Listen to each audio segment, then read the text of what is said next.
Hey all, this is 012Boku coming at you with another review of Fullmetal Alchemist Season 1, the original. Yes, indeed. We are on Season 1 and we are still continuing. With that, we have just done, Fullmetal Alchemist Episode 15, the Ishbal Massacre. Or Ishbal Massacre, I forget, it's one of those, I think it's the Ishbal Massacre, I believe. But in this one, the Elrics are still escaping with Marcoh in tow, trying to get Dr. Marcoh to safety from Scar, which Scar was trying to kill him, as well as Edward Elric. Scar was also battling with Major Alex Louis Armstrong, and they were trying to get one up on each other. Armstrong was trying to protect Marcoh and the Elrics under orders of Colonel Mays Hughes, and then you had Scar trying to kill them all. Basically, as it continued, they were arguing and fighting as it left off, and they were, talking about their judgments and alchemic skill, destruction, and how Scar hates alchemy, but yet he uses alchemy for his things, and he's like, oh, don't judge me or my gods or my motives. The priests can, think what I did was real or not, or good or justified or not in heaven, when I get there or later in time. And then during this fight, Armstrong discovers that Scar's an Ishbalan with his, tan skin, red eyes, and white hair. And as you can imagine, if you guys have seen Brotherhood or kept along in Brotherhood with us, Scar gets away from Armstrong. Armstrong, sadly, though, gets buried and injured, so he does get injured within this fight. Alphonse and all of them are trying to get Marcoh to safety. They stop in an alleyway in Marcoh's city or town to where they see, they're hiding out. They're watching a group of children play. Marcoh's having a flashback, and Dr. Marcoh tells the Elrics, Alphonse and Edward, about what he did during the Ishbal Massacre, where his Philosopher's Stone, which they don't mention that he creates the Philosopher's Stone using dead alchemy, or not dead alchemy, killing people to make it, as we will later find out. But he goes about how, he made these and did what he needed to do, and he didn't want to use it. And it's cool to see Dr. Marcoh in military uniform as a scientist, even standing up to, Brigadier General Boss Gran, standing up to Kimberly. Kimberly was there, Boss Gran was there. They all wanted these things, saying, the war had gotten out of control, and this was the final straw for it. Because Marcoh tells the Elrics the war had already been going on for 7 years. This all started because the Ishbalans did not trust alchemy. They thought it was sorcery, a way to stand against God. They didn't understand the science or goodness. The whole thing about the child accidentally being killed in a routine home inspection by the military, and all the terrible things that just kept it going. All the meanwhile, you have Scar on the hunt for, Marcoh, the Elrics, all these other state alchemists. The military's chasing Scar within a great, showdown. You have Fear Bradley come in wanting Colonel Mustang to deal with Scar to either capture and or kill him. They agree to do so. Armstrong is recuperating. All these things are going on while Marcoh's telling the Elrics the story.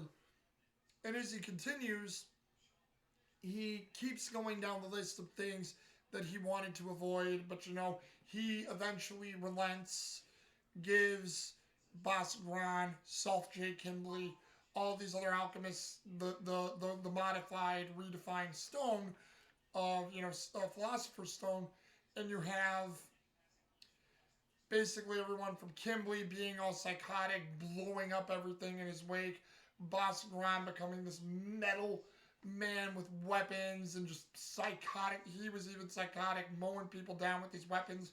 You had Armstrong's, artistic alchemy, used to just crumble the ground and create spikes and kill everybody in their wake. Mustang is burning everything down with pity and regret. And it got to the point to where things had gotten so terrible. You had Winry's parents healing Ishbalans and the military, and Boss Gron saw this as traitorism, and he forces Mustang, who Boss Gron had a higher rank than Mustang at the time, he forces Mustang to shoot and kill Winry's parents, so they're not killed by Scars and Brotherhood, they're killed by Mustang. Mustang, this is where, of course, I'm getting a little ahead of myself. This is where, after the murder of these scientists who Marcoh saw as innocent, wanted to get out. He was done. He didn't want to do this anymore. He was absolutely through. But seeing how, as we see some time has passed since the murders, the bodies of the Rock Bells were taken away, and how you can tell this too is that the Rock Bells, I believe it was the wife, the Rock Bells had a picture of Winry as a kid, and they were just there, the husband covering the wife holding on to the picture of their daughter, just covered in blood and dead. And then later, when the bodies are taken away, you have Mustang sitting where he did it, not sitting, but standing where he did the deed. Obviously, there was a bottle near his feet, so he'd been drinking. He looks all disheveled and depressed. He's about to shoot himself like this underneath the chin and the head and kill himself. Marcoh keeps him from doing it and says, it's not your sin to live with, Mustang. It's my sin to live with what I did. And if you could do me a favor, could you just tell them, cover for me as I run away and don't rat me out to the military? So, Marcoh leaves, and Mustang, gives the cover story that they tell the Elrics a few episodes ago, and this leads to where we are now. Edward and Alphonse were actually, horrified by what the alchemists did, seeing what they had seen, couldn't believe it, so they make this vow to stick together, to finish this, to help their bodies, get everything they lost back, but also do better as alchemists, skilled people, and practitioners. To this point, though, they say they're going to have Marcoh come with them and stay in Resinbul at a place called the Rock Bells. Marcoh, knowing the name, freaks out, doesn't want to go. He's like, no, I can't go there. Not the Rock Bells, no. He doesn't explain to the Elrics why. He just runs off. As he's running away, the Elrics are chasing him. The military, Colonel Mustang, Riza Hawkeye, Jean Havoc, and a bunch of their other soldiers corner Scar. As they corner Scar, they have all their guns pointed at him. Mustang presents himself, is acting all cool. And I should say, in this episode, it's raining. So, Mustang's getting ready to use his gloves. It's raining. You have Riza Hawkeye tell him, Colonel, your power's not going to work. It's raining. You can't be wet. And you have Scar like, oh, you're another state alchemist, Roy Mustang, the flame alchemist. Though this is a fortuitous, lucky day. I get to kill another one of you. And Mustang's bowing up saying, I'll make you a funeral pyre. He's getting ready to do the deed. You have Riza Hawkeye chop block kick him in the legs, making him fall down, taking Roy Mustang's pistol as well as her own. Bam, bam, bam, bam. But also realizing that Scar here was still outnumbered, he uses his controlled alchemy of his destruction to basically create a break of a crack within a wall that was pretty huge. So he basically breaks a crack up the wall pretty huge, and he basically uses his monk-like martial arts abilities to scale up the wall and escape, which is really cool. And then you have Riza Hawkeye and Jean Havoc say, yeah, you can't do much in the rain, sir. You're worthless. Duh. Roy Mustang gets completely soul-crushed. However, during this time, Elrics catch up with Marcoh. They ask why. Marcoh still doesn't tell them, but as they're trying to talk this out and work it out, Scar, by random chance, runs into the Elrics again, as well as Marcoh. He's about to go for Marcoh. You have both Alphonse and Edward go on the offensive. Alphonse goes first. Scar blocks Alphonse's big arm and then punches him in his unprotected side, shredding him up with his destruction. Knowing within that quick time, he calculated what he needed to do with the Elrics and their armor and the automail arm. So he takes out Alphonse. This sends Edward into a frenzy where he's wildly attacking Scar. Scar catches his hand easily, his automail hand, I should say, basically uses his destruction to rip the automail arm to shreds. So they're basically both defenseless. You have Scar not paying attention to Marcoh anymore, but about to kill Edward Elric since he's a state alchemist. And Edward's accepting it, just saying, don't harm my brother. Don't hurt him. He's not a part of this. And Scar says, he just looks at him straight and says, I promise on my honor and of the will of God, I won't harm your brother. And, and I guess in a last ditch effort to understand, Alphonse says, why are you doing this? And, Scar basically just says, this is what you need to do for all those who turn against God. They must be dealt with and killed. And, again, Edward understands it, but he just asks him again, why? What are you getting out of it? Scar just looks, says nothing, basically says, this really isn't a thing for God. This isn't any, holy quest. I'm saying it's for God to validate me and also to say this is my vengeance. So again, this is a vengeance quest for Scar, which he does the same in Brotherhood, but it's more, there in Brotherhood. But in the original, which I like, he makes it so God and his brother gave him this arm. He has this.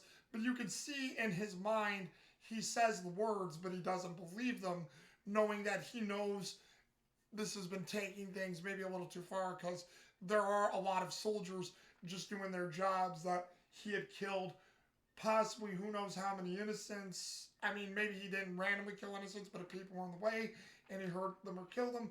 So again, it's one of those things that I like, that, he's doing this for his own reasons, and it's not really a holy quest. As Scar's about to lay his hand on top of Edward and do what he usually does to people, you have Alphonse just screaming, his lungs out, Edward, get away, what are you doing? Edward, don't kill my brother, don't hurt my brother, no! Edward, run, after what you just told me that we need to survive and do right, what are you doing? And, just this great scene. All of a sudden, Marcoh, who still has his Philosopher's Stone, comes up to the Elrics, and he's holding it like this out at Scar. It's reacting with Scar's arm, like the symbols on Scar's arm are turning pink like the Philosopher's Stone. Marcoh has a theory saying that his stone and his arm are made of the same alchemic properties. Scar doesn't want to hear it, thinking that he knows what Marcoh's talking about. He doesn't want to hear it. He wants Marcoh to shut up. He tries to rush at Marcoh. Marcoh throws the stone. Stone absorbs right into the hand, suggesting that what they were both suggesting were true. It overloads Scar with power. Scar tries to run away. Scar is once again cornered by the military. In frustration, opens up a big hole in the ground to escape. The military tend to the Elrics, and, Alphonse is upset with Edward for giving up, saying, we need to stay together. Don't you ever do that again. Edward doesn't understand, but Alphonse we're brothers. After all you just said that we need to live and fix this, you were just going to allow yourself to die? You're an idiot. And, great heartfelt moment from Alphonse, great emotion from Edward. And as Marcoh is submitting himself and surrendering to the military, Edward's like, Marcoh, don't do this.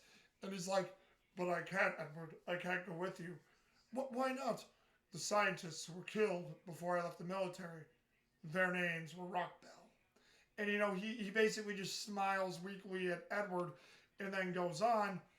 All of a sudden, you have Edward and Alphonse being tended by the military. Alphonse is looking at the secretary of the Fuhrer, who, in his mind, he knows that woman looks like Mom, and she speaks saying that she's going to take Marcoh to the capital. And then they only did this in English with Vic Mignogna and Aaron Dismuke for the English version. This wasn't said in the Japanese. The Japanese just kept playing in silence with the rain, and it ended. But in the English version, you have Alphonse go to his brother, just not looking at him, but looking out at the Fuhrer secretary, who says, that lady, I could be wrong, Edward, but she sounded like Mom. Don't be crazy, Al. It couldn't have been our mom. Our mom's dead. And that's where the episode ends. Overall, this one was a great episode. Good action, great story, good stuff, great flashbacks of the horrors of the war, what happened, what the military did. Personally, again, I liked it a bit more than Brotherhood. It felt more real, more raw to me. You guys could disagree, but that's what it felt. For characters I loved in this episode, I have to give it to, there's probably quite a few. Edward, Vic Mignogna, Alphonse, Aaron Desmook, great performances from those guys. Scar, Damian Clark, great performance from Damian Clark in this episode of Scar. You know, Armstrong, Christopher Sabat, always great to see him. Dr. Marcoh, Bryce Armstrong, may you... Oh, you know, I never wrote down... Wow. For this episode, I'm sorry, guys. I did not write down the Japanese credits. I will have to remember to do that next time. I did not do that this time. Man, I rushed this thing, so sorry. So, basically, all the Japanese actors, the characters I'm mentioning, you guys too, since you were a part of it as well. Let's see. Boss Grand, R. Bruce Elliott, great performance. Kimberly, Eric Vale, just that psychoticness off the bat. Great performance. And, you know, just great stuff. Those are all the guys that I liked. But again, what did you guys think of this? Again, have you been watching the original show? Have you seen episode 15 of this? Just, you know, leave a comment down below and we'll get this discussion going. Until then, Owen Tuboku, and I will see you guys again later, right?